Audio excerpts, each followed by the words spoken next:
So I've been asked to do a video about an article called Israel Must Crush Palestinian Hopes.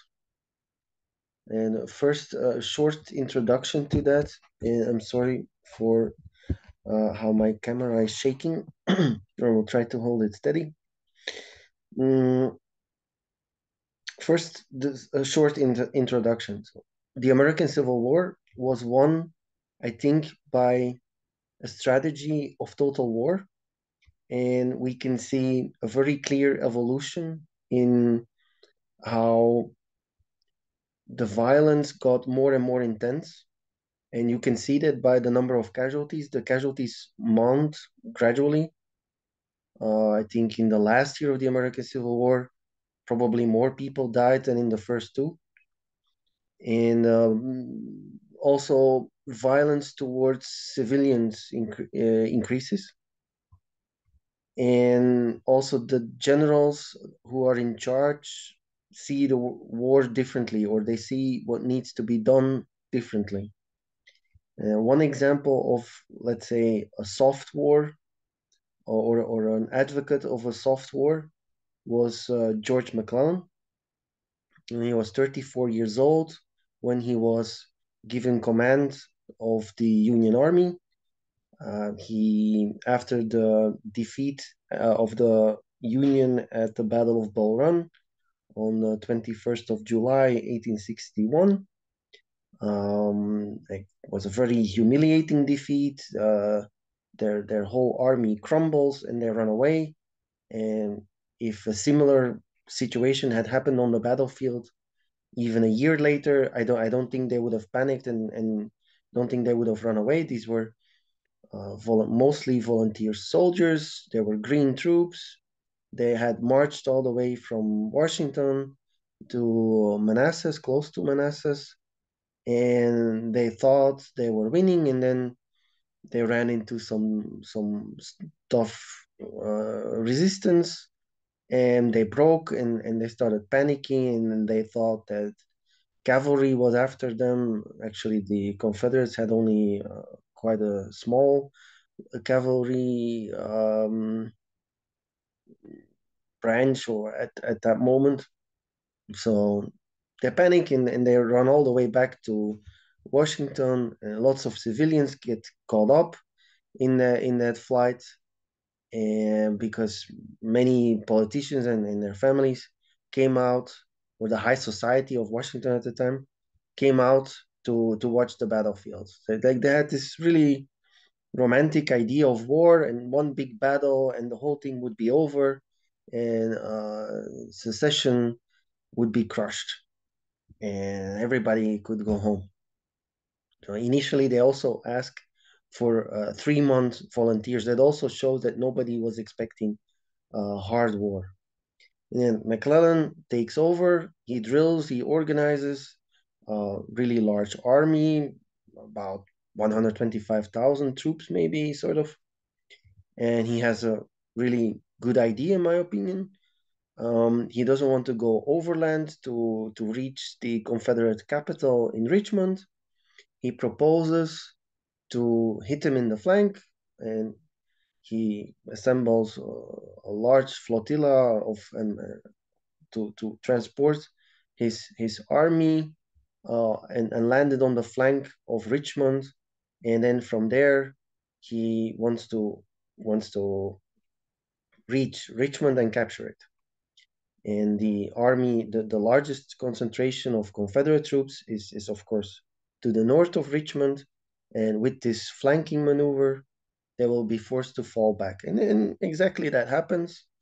The commander, Joseph Eggleston Johnston, he even destroys large supply depots, and he falls back to defend Richmond. And then things go wrong because McClellan wants to advance very slowly. He wants to avoid casualties. He seems to have built an army that he then didn't want to use, or he didn't want to hurt that beautiful army that he had built. So his advance is really slow. At a certain point, he also gets fooled. That he starts thinking that the Confederates actually completely outnumber him, which was completely false. They definitely did not outnumber him, and he even starts thinking that they outnumber him 2-1, and he starts squabbling with the political leadership in Washington. He keeps asking for more reinforcements, and he adopts a siege strategy. He brings in siege guns every time he advances. He brings along these siege guns, and once everything is in place, the Confederates are smart and they fall back.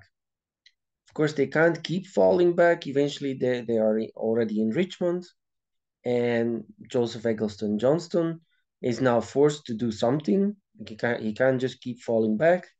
So he's pushed by President Davis, who would have actually preferred to be the commanding general and not a president. But okay, he became the president. They wanted him to be president, and he accepted. And he pushes Johnston to attack. He attacks at Seven Pines. Uh, Troops are still very green. Coordinating is always a problem on a Civil War battlefield, even later in the war, and it's kind of a draw. If I'm not mistaken, the Confederates lose about 6,000, and the Union loses about 5,000. But an important casualty is Joseph Eggleston Johnston himself, and he's wounded, and he has to recover for quite some time. And he's replaced by Robert E. Lee. Robert E. Lee is much more aggressive general, was completely underestimated. They were expecting him to not be aggressive, and he basically lets a tiny portion of his army. He lets them dig in close to Richmond, and with the bulk of his army, he swings around the flank of McClellan and starts attacking. You get the 7 days battles, and McClellan is defeated, but at a very high cost. Confederates lose 20,000. Union loses about 15,000, and I think about 5,000 of them are prisoners. So really, there were quite a lot of killed and wounded on the Confederate side. But McClellan retreats, and he's defeated. And the Union sends a different general with a different force, John Pope, and the Lee gets away from McClellan, who's now kind of cornered, and he also defeats Pope. McClellan gets called back because now Lee invades Maryland, and McClellan gets called back. He is very lucky. He finds he gets a copy of Lee's orders, so now he starts responding a little bit faster than we're used to from McClellan, and eventually he fights Lee to a draw at Sharpsburg on the 17th of September, 1862, still the bloodiest day in American military history.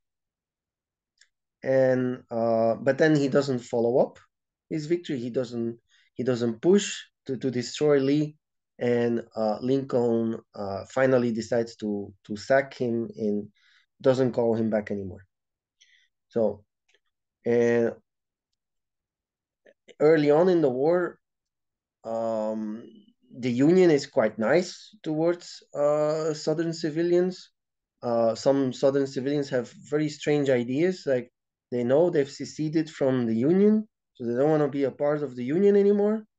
But when their slaves run away and they reach Union lines, then they somehow want to ask for respect of Union laws and the fugitive slave law.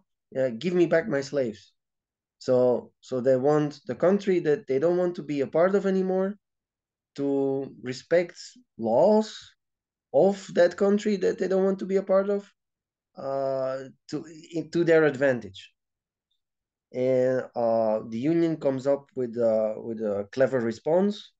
It considers those slaves contraband and refuses to give them away. Like a little bit strange that they secede, but they still want the Union Army, the Union government to respect their rights.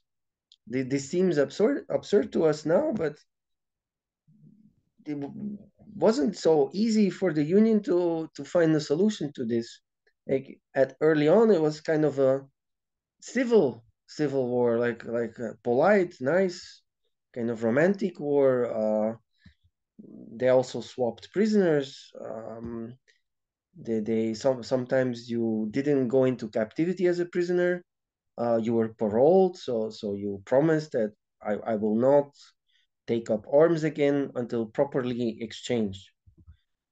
And at a certain point, Grant later, who eventually becomes the commanding general of the Union, and not McClellan, he adopts harder policies, and at a certain point, he also discontinues this system of exchange because it was benefiting the Confederacy more than the Union, because the Union had a much larger manpower pool to draw from.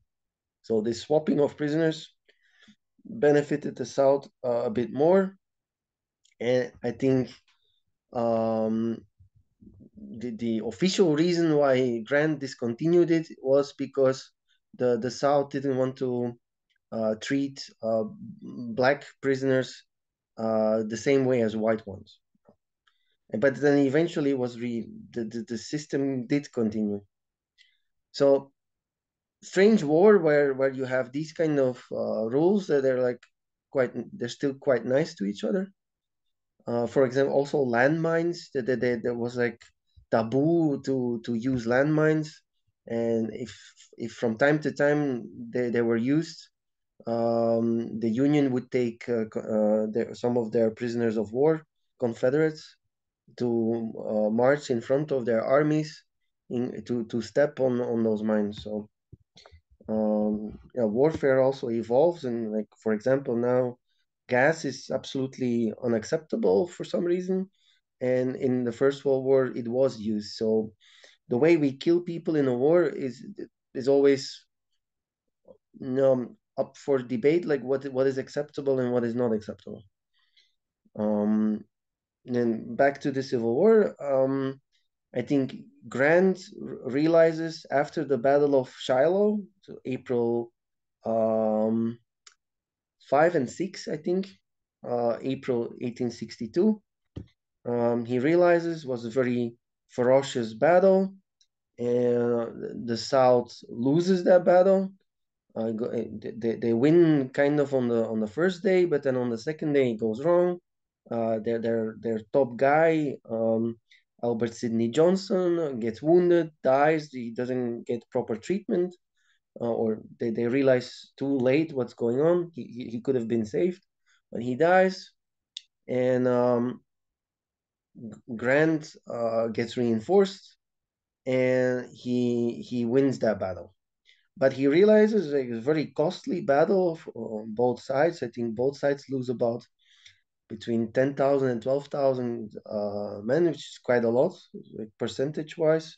It's about 1 in 4, especially for the Confederacy. That's about 1 in 4. So he realizes this is going to be tough. These guys are not going to back down. And gradually, the war gets tougher and tougher. There are harsher measures, harsher um, ideas of how to hurt their enemy. For example, in Missouri, where you have lots of bushwhacking going on in 1863, on the 25th of August, several counties are basically depopulated to make sure that local guerrillas they don't have they can't hide among they can't get support from the locals.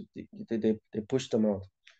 It's quite harsh compared to what was going on a year ago, a year before that. I mean, then then sometimes they mention that William Tecumseh Sherman came up with the concept of total war. I don't really agree there. Also, if you go back um, even hundreds of years, you could say that you can find examples of total war where not just armies are targeted, but also civilians and also the economy. So don't really agree that it was invented there. But let's say Sherman was a proponent of total war, and um, somebody like McClellan had as his goal to occupy Richmond. That was basically the strategy. And Sherman starts to realize we don't really need to occupy every single point in the South and um, have long supply lines and disperse our troops trying to control every point. So, for example, after he captures Atlanta in the fall of 1864, he decides not to keep it, not to permanently occupy it. He destroys it, and then he goes a step further. Um, like as a reaction, the South tries to send its army back up north, and they think now Sherman will have no other option than to follow John Bell Hood and his Confederates up north, because otherwise things, maybe they get into Kentucky, they regain Tennessee, and eventually they also conquer Kentucky if Sherman doesn't go after them. And Sherman disagrees, and he has some other army or concentration.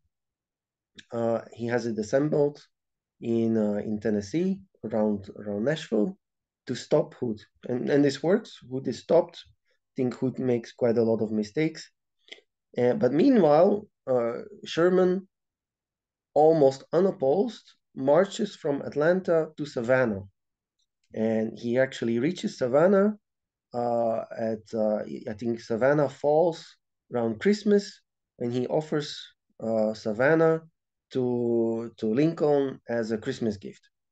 But he did something else as well. He didn't just march from Atlanta to Savannah. He destroyed everything in his path, small factories. He burned things, and he let his soldiers live off the land. Grant and Sherman had discovered a little bit earlier than that it was possible to live off the land. They discovered that in Mississippi during the Vicksburg campaign, and they start applying that later. Well, Sherman did by marching from Atlanta to Savannah, and that's quite a ways. And this is quite brutal. I wouldn't say that there was like that they systematically killed people. It wasn't a genocide, but it was very brutal. Like lots of damage, also to civilian property, and it has the added effect of demoralizing the soldiers in Lee's army up north in Virginia, defending Petersburg and Richmond.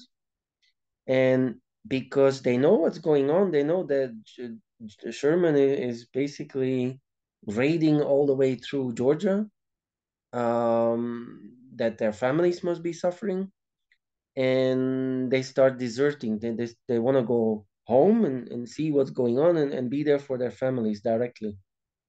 So, in a way, Lee's army starts melting away a little bit because of very brutal policies adopted by Sherman. And it's not just Sherman. In Virginia, things went quite well for years in the Shenandoah Valley, and at a certain point, Lincoln gets really tired of that, and he sends another, let's say, member of the Sherman and Grant clique into the Shenandoah, Philip Sheridan, and I think I don't know if it was Lincoln who said it, but one of them said, even if a crow flies over the Shenandoah Valley now, he will have to bring his own food, his own provender to be able to fly across the valley. So again, they destroy really a lot. But the Confederates also had these kind of ideas sometimes. In 1863, when Lee invades Pennsylvania, there was some plan to destroy coal mines. I personally think that Stonewall Jackson, but he was already dead at the time, was a proponent of a very brutal war, going up north and destroying factories. And I think that could have been a winning strategy to do something, to lay waste to factories up north. So I think historians tend to agree that McClellan's approach, avoiding casualties, very systematically approaching, carefully approaching, not risking too much. I think McClellan was also quite friendly towards slave owners, didn't want to upset Southerners too much. But I can imagine, after reading a lot about the American Civil War, that this kind of policy maybe would have protracted the war, or would definitely have been to the benefit of the South.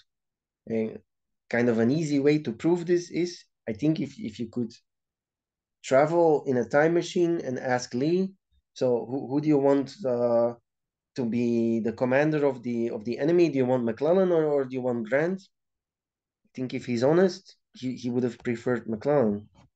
There's some moment where after the war they ask Lee who was the best he ever faced, and he actually answers, of course it was McClellan, but I don't think he's completely. I don't think he's being honest there. I think it's more like to out of pride. eh, Grant wasn't the best one. The one who defeated me wasn't the best one. McClellan was more talented. And Grant kind of tries to do something similar by constantly insinuating that Lee actually wasn't that outnumbered. So that Lee didn't lose because he was so outnumbered. So I don't know if I trust his answer, if he even ever said it. But my point is that the American Civil War, in my opinion, was won by being by very, very brutal policies at the time. And the Confederates were not innocent. Jubal Early in 1864, some of his men managed to get to Chambersburg, Pennsylvania, and they burn it. They want to they want to ransom. They threaten towns that if you don't give us money, um, we will burn your town. So I don't know. Maybe today you could call that some sort of terrorism. Also, some things that the union did could be maybe qualified more as terrorism. So no, of course, I think many people know the story. In in April 1865, Lee finally surrenders, and he accepts defeat. I still think that he was very dignified in accepting defeat. I think yeah, it's more glorious to win, but it also says a lot about a person, how they decide to accept defeat. And he rejects a proposal by one of his best artillery guys, young guy, AP Alexander. AP Alexander has this idea like we could disband the army and start guerrilla warfare, or launch a guerrilla war. And Lee thinks this is going to inflict horrible pain on the southern population, and he rejects this. Like he accepts the outcome of the war. They lost the war, and they need to make the best of it. And after that, the union is actually very lenient, and maybe in some way so lenient that some historians have said, yeah, the Confederacy lost the war, but they won the peace. So no Confederates were executed except for the camp commandant of Andersonville, some guy called Witz, I think, some guy with Swiss roots. And Andersonville was really horrible prisoner of war camp, and it's still debatable like who exactly was to blame for these very terrible conditions there.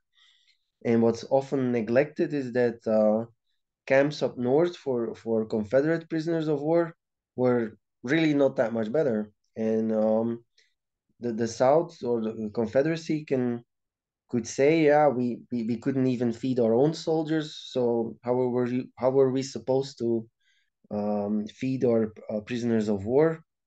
But the Union didn't have that excuse. So, like, I'm thinking of Camp Douglas, for example, up north. So it was definitely not some kind of all-in hotel to be a Confederate in a Union prison. So by rejecting this offer of a guerrilla war, I think it shows a lot of rationality, but also a lot of consideration for the Southern people. Like he doesn't want to drive it further and further and further, and more and more and more people suffer. And for what exactly? Like they fought very bravely and they lost, but it's kind of like they they saved face. Like we they won, they didn't win, but they fought very valiantly. They could look back at certain victories, and like there was still much to be saved by accepting defeat. And Jefferson Davis is, I think, imprisoned for 2 years at Fort Monroe, but and he's actually looking forward to a trial. He's preparing for a trial, but no trial ever comes, and he's released, and he lives out his days in peace, and then he writes very thick book about the Confederate government and all decisions. It's not a pleasure to read. Jefferson Davis is not the most entertaining writer, and he lives to be very old. And even though at first he was kind of the scapegoat, like he was a bad president and that's why we lost, he's more and more revered and respected.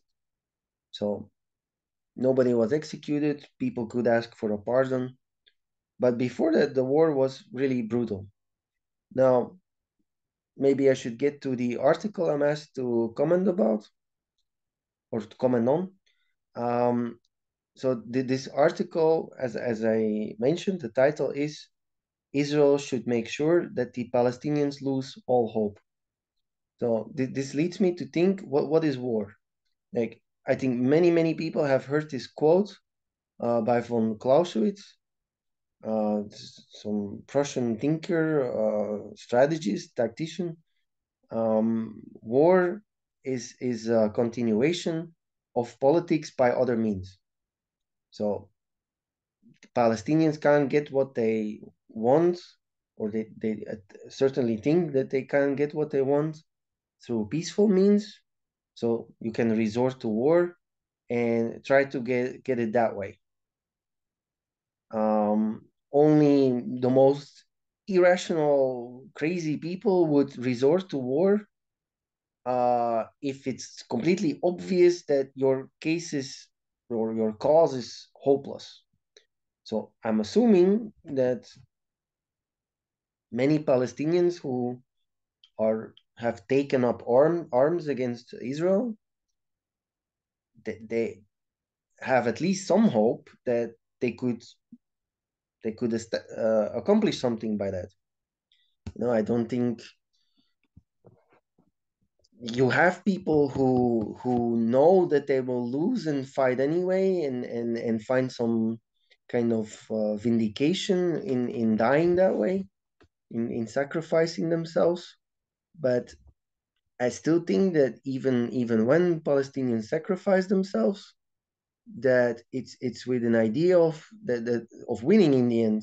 Like, They they they won't live to see it, but they're contributing to a victory. It's not like it's not suicide as a people. It's still to gain something. So that must mean that they, from their perspective, some sort of military victory is possible. Now, we all know that Israel has tanks, has an air force, has a navy, um, has a very structured country, a very political system that functions. It can conscript people. It has the support of the US. So, in many ways, it's a formidable enemy. It has nuclear weapons as well. Um, but how willing they would be to use those is also up for debate. I, I I don't think that Palestinians are really that afraid of these nuclear weapons at this point. So what can they do to bring Israel to its knees? So we know that one of their strategies is to have Israel bomb and have many of their civilians wounded, killed, to have these images go around the world. And I'm pretty sure that it's a conscious strategy. We know that Israel will respond.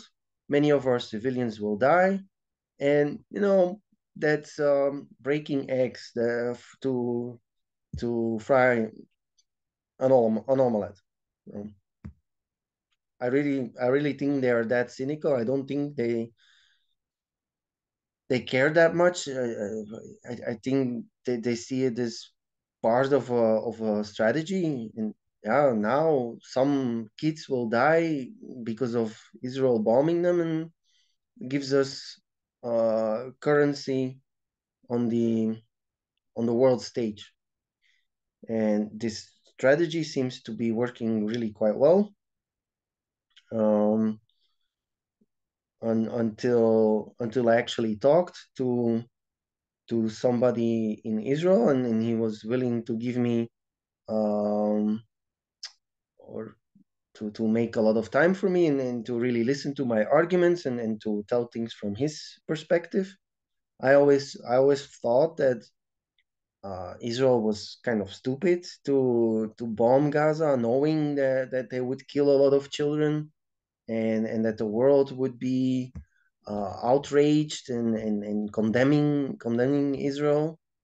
But he told me, and I'm still considering this, but maybe it's true, that if Israel doesn't do that, if they don't respond to violence by Hamas or other groups with violence, that it just encourages them to do more violence, or to it also encourages not just the Palestinians but also Hezbollah, potentially Iran, potentially maybe I don't know, Syria potentially, or Jordan maybe, to attack Israel. So any sign of weakness could be seen as a green light. Like, okay, now we can attack Israel, and maybe I don't know, wipe them off the map, or at least hurt them, do some really serious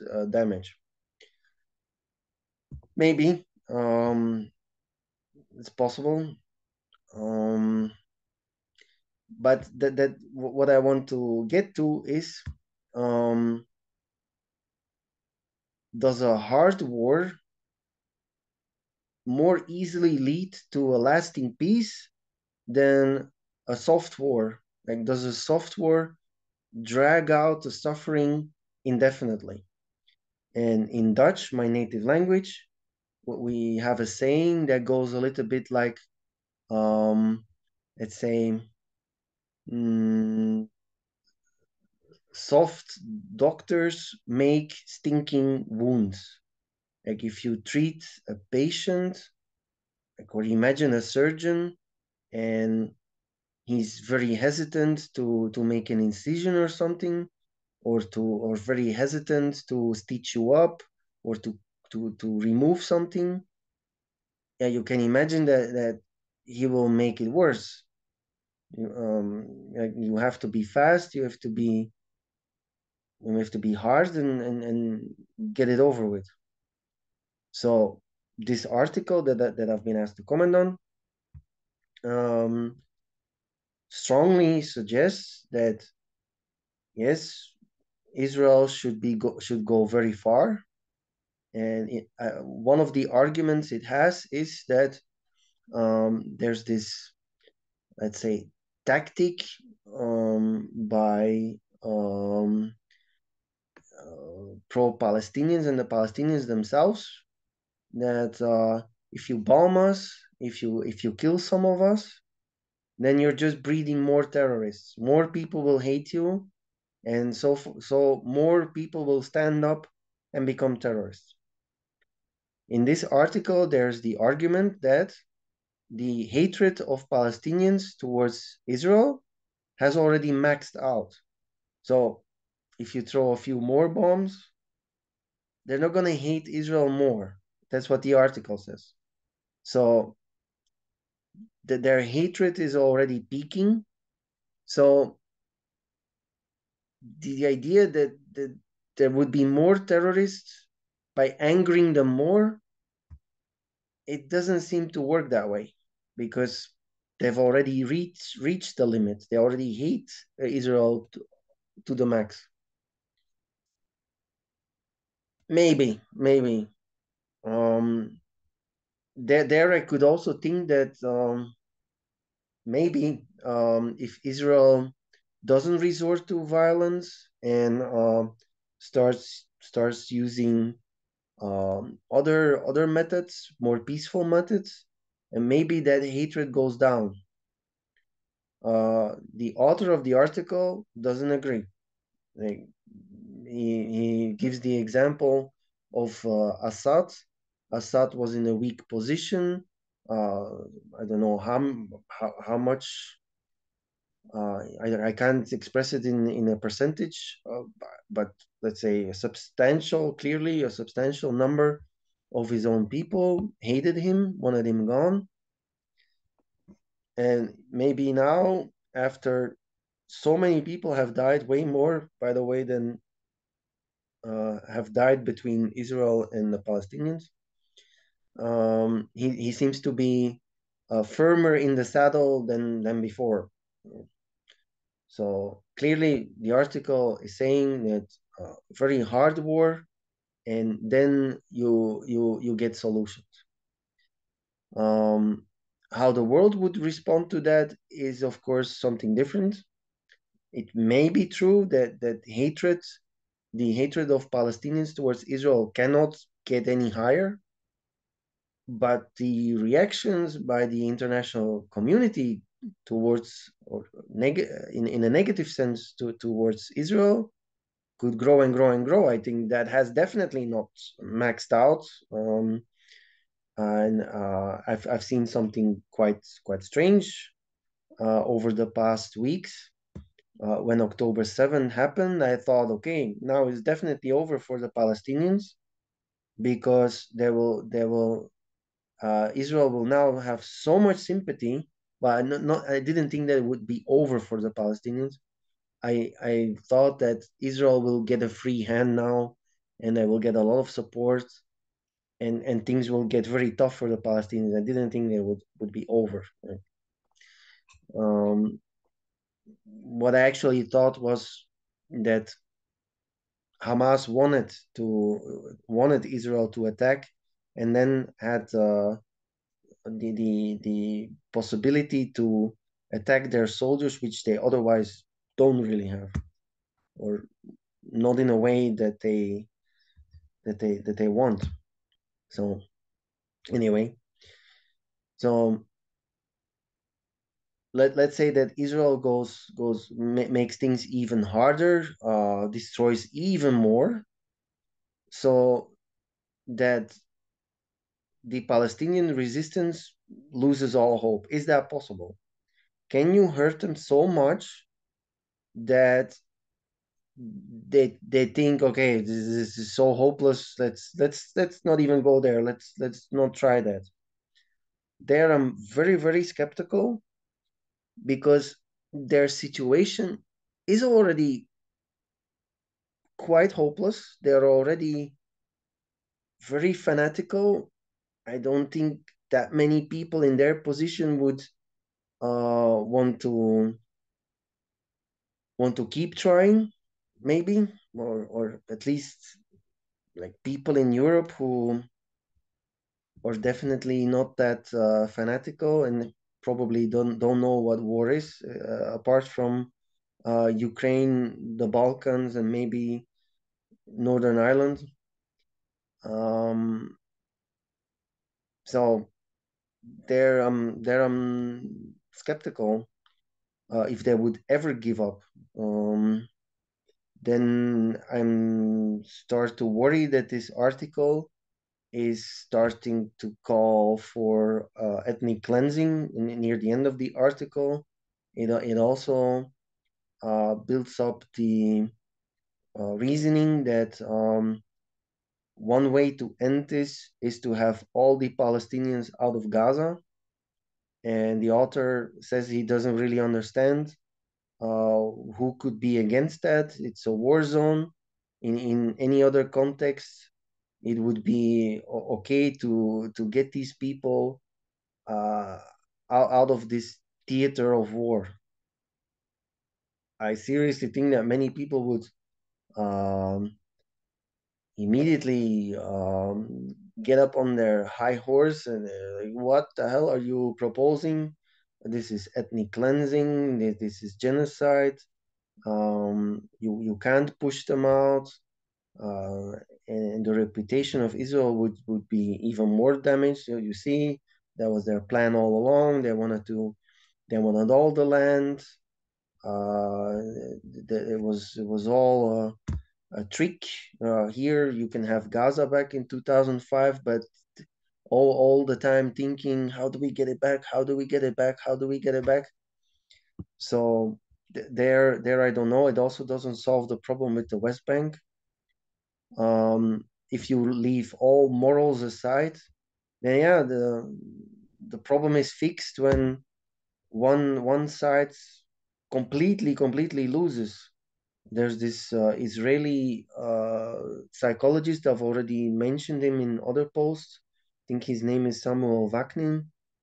He said early on that yeah, the only way this can end is with one side totally losing. And I was kind of hopeful that some peace would be possible. Like I was maybe very naive. I thought if the most rational people from both sides could just sit down and talk this through, that some peace must be possible. But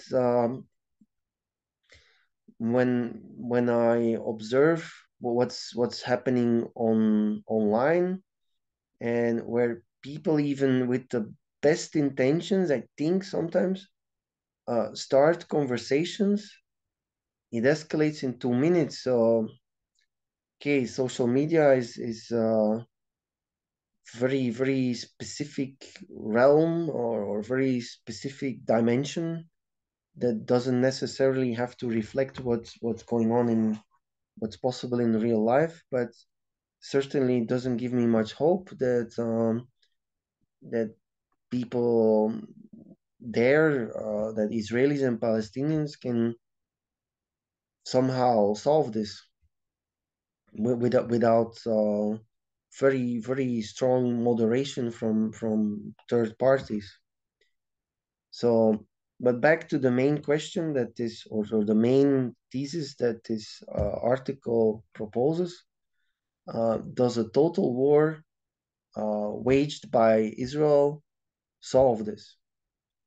I'm not completely sure what that total war would look like. Kind of the first thing that comes to mind is just killing them all then. Um, you're dealing with an enemy that is kind of, not kind of, it's an elusive enemy. They've adopted guerrilla strategy. Um, like I've mentioned early on, that in Missouri, the Union decided to clear a few counties to counter terrorism. I think this was also done in the Boer War, that women and children were rounded up to make sure that the guerrilla groups didn't have the support from the civilian population. The Americans tried to do the same in South Vietnam with evacuating people, actually just uh, driving people out of their villages and relocating them again to stop terrorism. I don't know. I am not sure on what scale that was practiced in South Vietnam. Um, Before I really started thinking about this, I probably thought that no, you just create terrorists. So here, this article says kind of the opposite of what I always thought. Like if you anger a population, you get more terrorists. And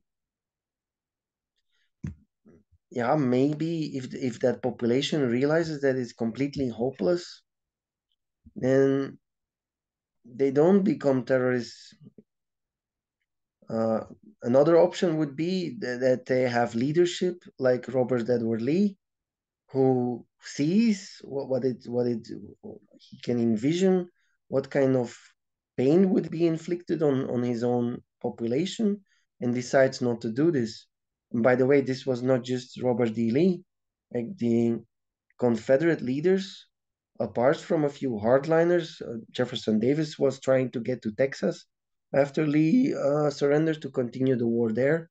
Like you always have a few fanatics who don't want to give up, but in general, some of the most important Confederate leaders, I think, followed Lee's logic or came to it on their own that it was over and continuing would be crazy.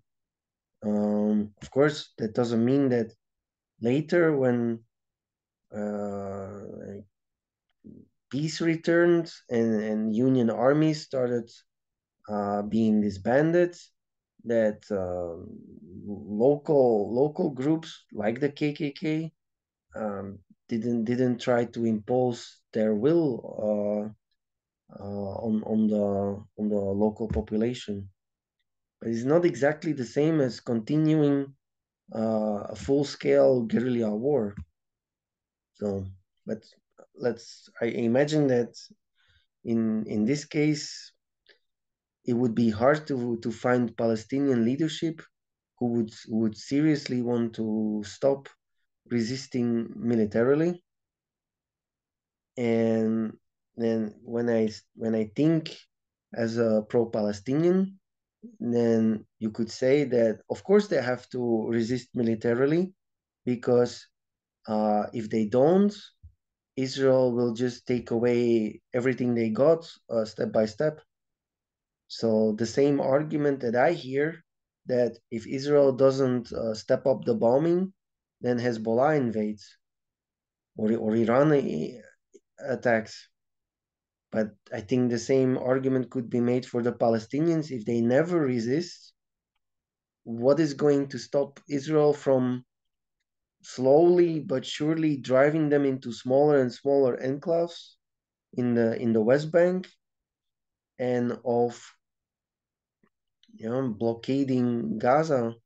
Um, like before October 7th, I saw, and even after, I saw the Gaza Strip as a open air prison or a ghetto or a reservation. And okay, I've come to see that it's not exactly like that, but it still is a hellhole. And I do think that was on purpose. That maybe I'm too cynical, but I think that yes, it was to avoid terrorist attacks, but maybe also to not have life for Palestinians too pleasant, like, in the hopes that they pack up and leave. But this strategy is clearly not working. So very odd, complicated situation. On some level, I often think that there was a war in 1948, and that war never stopped. Like, there were pauses, lulls in the fighting, but too many people didn't accept that result. Unfortunately, or fortunately, it depends on where you stand. Palestinians lost that war, and it seems, and I noticed this on internet as well. This keeps being debated. Who started there? Who massacred who? And so somehow that's super important to interpret what's happening today. I don't see people looking for solutions. No, I see people looking for the cause, and where it started, and where it started, and where it started. But solutions, fuck solutions. It's like somebody would walk through a forest and be hit in the leg by an arrow, and instead of treating that wound and trying to get the arrow out, would sit there and for a year or two, who could have shot me? Where did that arrow come from? Was it you? Was it that guy? And the wound doesn't get treated and festers and becomes worse and worse. And eventually, I guess that person would lose the whole leg. So um, I definitely don't see much in terms of solutions coming out of social media. This article does propose a solution, namely that war needs to the war needs to get so terrible that they can push out all the Gazans, and then I guess it's over. Then there is no more war. Um, and then I suppose you need to find some similar solution for the West Bank or there, because the Palestinians there are already scattered all over the place in small enclaves surrounded by settlements and a separate road system and I don't know what else. So their real military resistance, I don't think, is possible in the West Bank. So their military strategy, I think, already doesn't work anymore. So maybe one way of solving this, and it's I still think from a moral standpoint, is a terrible solution, and the world will not be happy about it, is that Gaza becomes something like the West Bank, where more and more settlements, like now there are no Jewish settlements there, but or Israeli settlements, and there will be more and more of them, and you get also these enclaves of Gazans, and something like Hamas can no longer operate in the whole territory.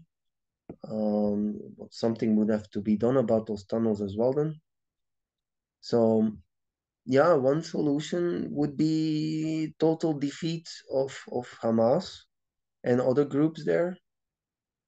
And if you get a situation like the West Bank, where there's very tight control, very tight surveillance, yeah, then serious military resistance on the part of Palestinians is no longer possible anymore. Then you could get small scale terrorist attacks. You would need an occupation in Gaza. You would need a lot more troops than in the West Bank, I think, to control it. Um, I think it's not really possible to kill all Hamas fighters without killing all the others as well. So to control Gaza would still be tough. And all eyes are on this region, and everybody would be following this, and lots of journalists would be following this. So Israel would have to be very careful on how it decides to rule or control Gaza. And then to really drive them out, I heard some talk that's not in the article, I think. I don't know where I heard this, that there may be some plans to create an artificial island and to put all the Palestinians on there. There I get scared that I'm in the 1930s in Nazi Germany, where let's put all the Jews on Madagascar, and then that fails, and eventually all the Jews are rounded up and killed, because I don't think that it was always the plan to kill all the Jews. I think the Nazis, of course, they hated the Jews from the get go, from the start. That's one of their ways to come into power, to have a scapegoat that they could blame all Germany's problems on. Also, the loss, the defeat of the First World War with the stab in the back theory, and they blamed that on the Jews and communists, and communists were Jews. So yeah, so you get the picture. So I get scared, and what if artificial island, okay, and what if that doesn't go fast enough, or you somehow can't get them on? What's the next step then? Yesterday I saw a video that breaks down how much damage was done to Gaza and how many people died there. Yeah, these are really insane numbers. If you if you compare all other conflicts, all recent conflicts, and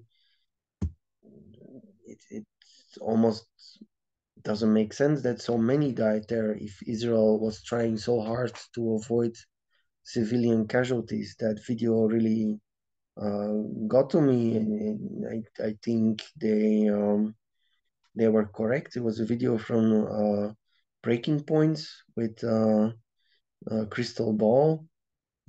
You can criticize Crystal Ball, of course, but the numbers that were used in because she's definitely not objective. I saw her interview Norman Finkelstein.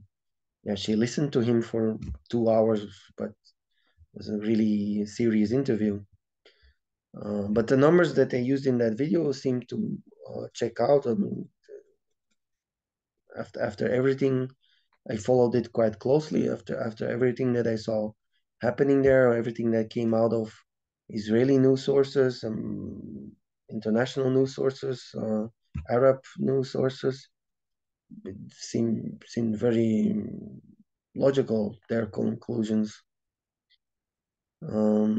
So according to this article, an even harsher approach is necessary to really stamp out any kind of military resistance. And I don't know. I don't know. I find it hard to envision what that harsher military approach would look like.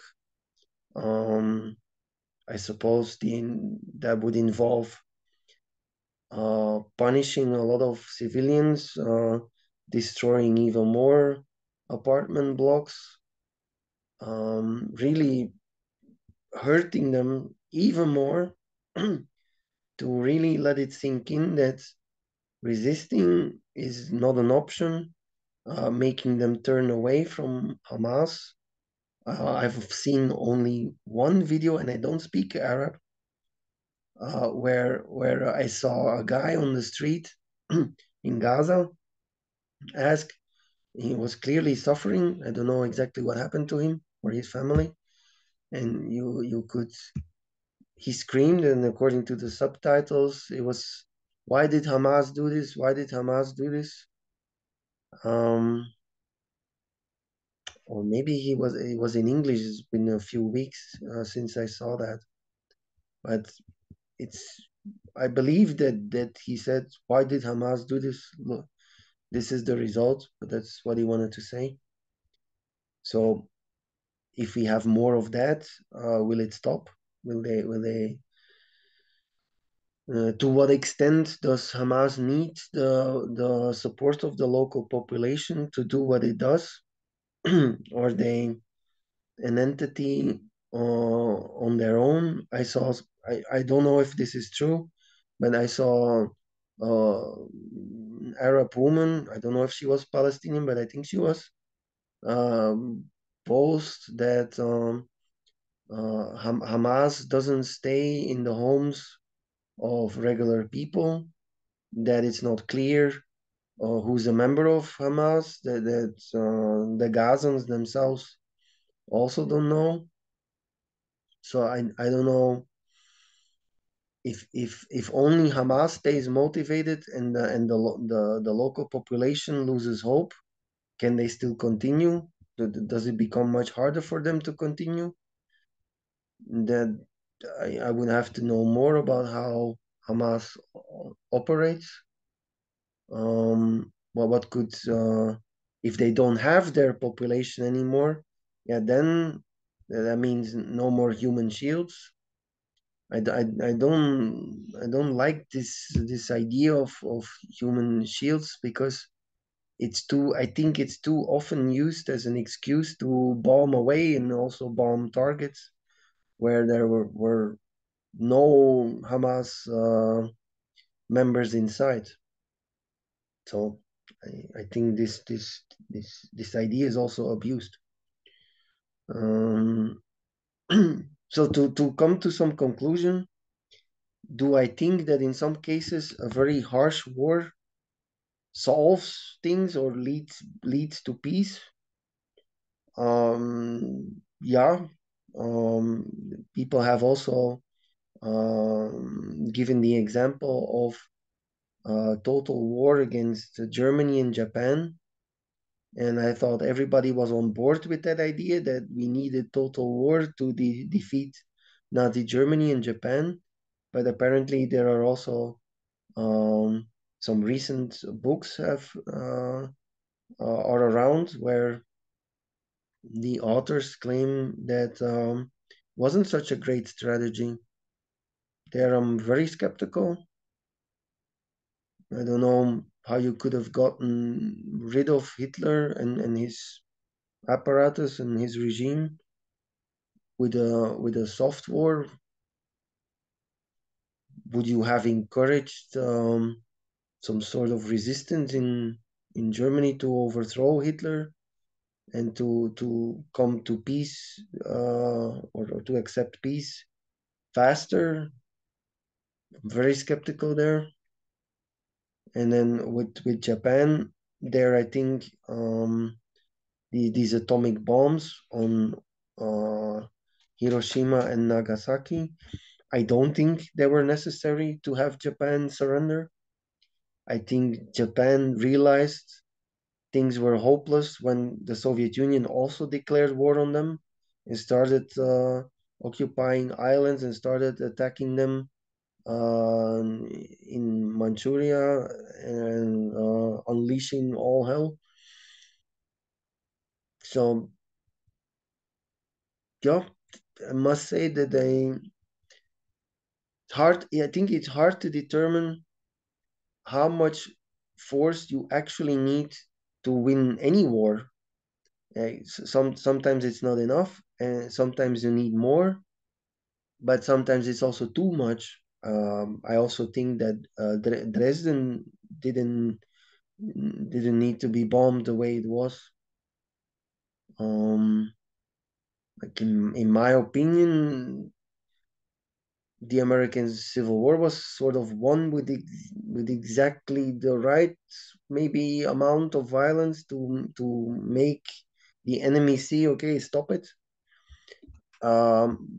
but maybe that's a very unique situation where you have two enemies with, in the end, really a lot in common, the language in common, mostly also the religion, same history for at least about 100 years.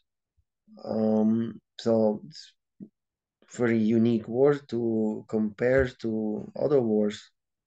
Here with Israel and the Palestinians, you have different religion, different, very different sense of history, heritage, uh, different culture, different religion.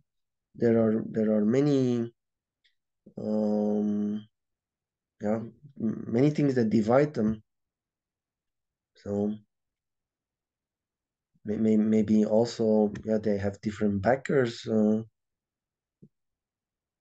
Like in the case of the American Civil War, both the Union and the Confederacy had relationships with Europe, and okay, the France and England, they tried to back the Confederacy, but it's it didn't fall apart in two clear blocks here.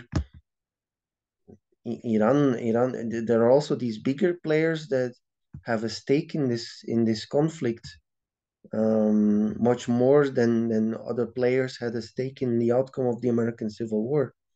Like, yeah, England and France, like, okay, they had some small stake in a Confederate victory, but not such a stake that they were willing to go very far to support the Confederacy. Here with um, Palestine, Israel, these bigger players have a much bigger stake. It's much more important to them, I think, and they don't operate in a vacuum, the Palestinians and the Israelis. So a very brutal war, even more than now. Maybe it would be the way to really kill all military and resistance, maybe even all terror resistance. But what would the international community do? So, um, are there other ways to make Palestinians lose hope in any kind of military resistance? When I was there and talked to people, like from my perspective, it looked, but that was years ago. I was much younger, and I wasn't that familiar with this context. I heard many things for the first time. I remember that I was very surprised that Palestinians thought that um, that they had won against Israel. It was like, how?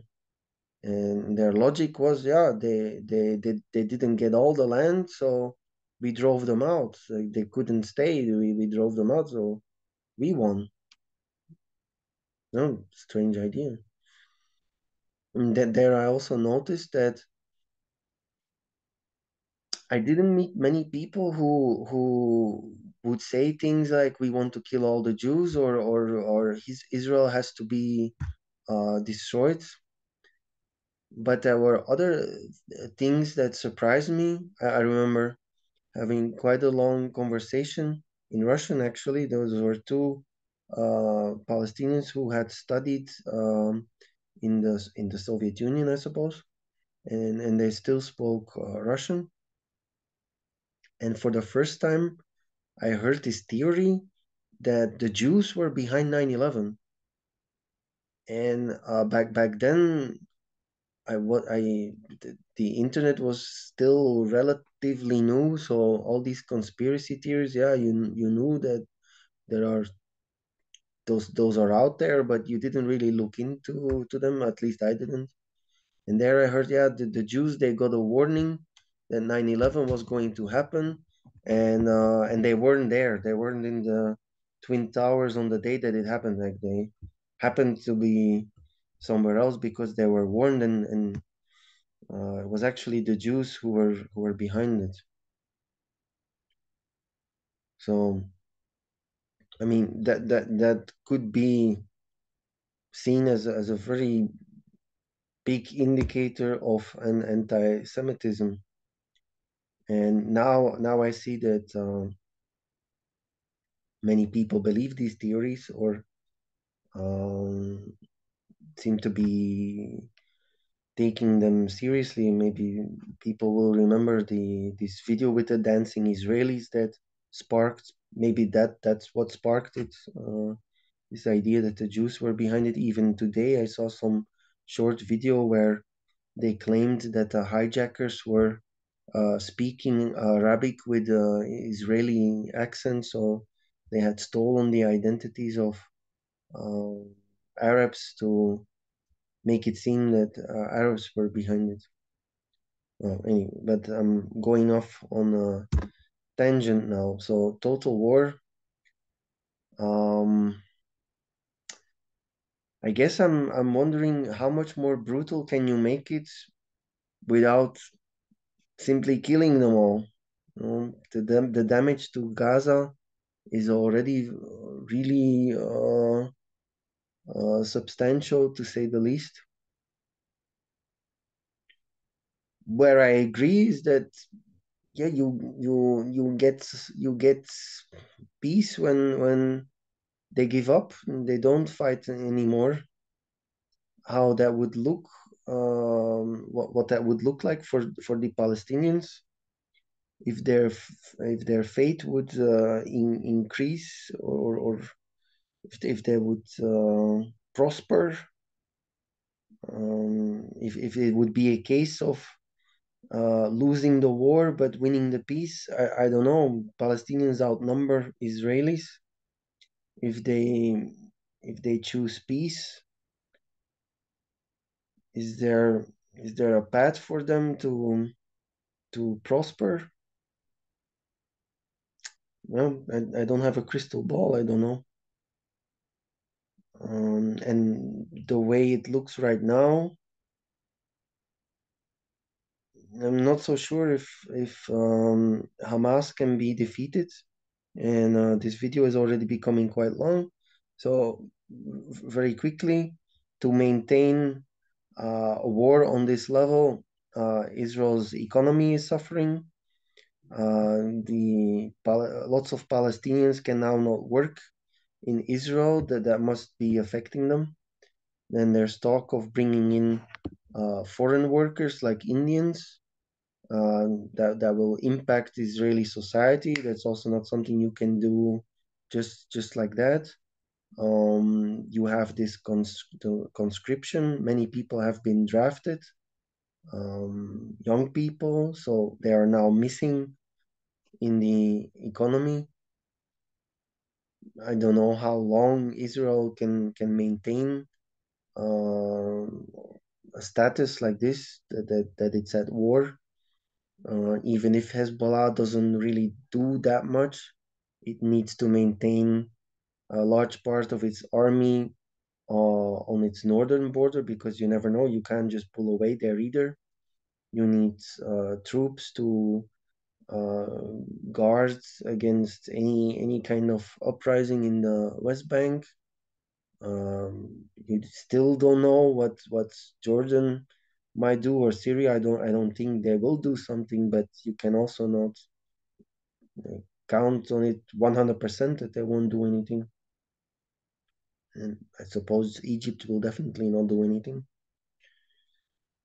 Well, so I'm gonna end it here. So I hope this was satisfactory. If anybody else wants me to comment on a link, a video, an article, please send it along, and I will do my best. So take care.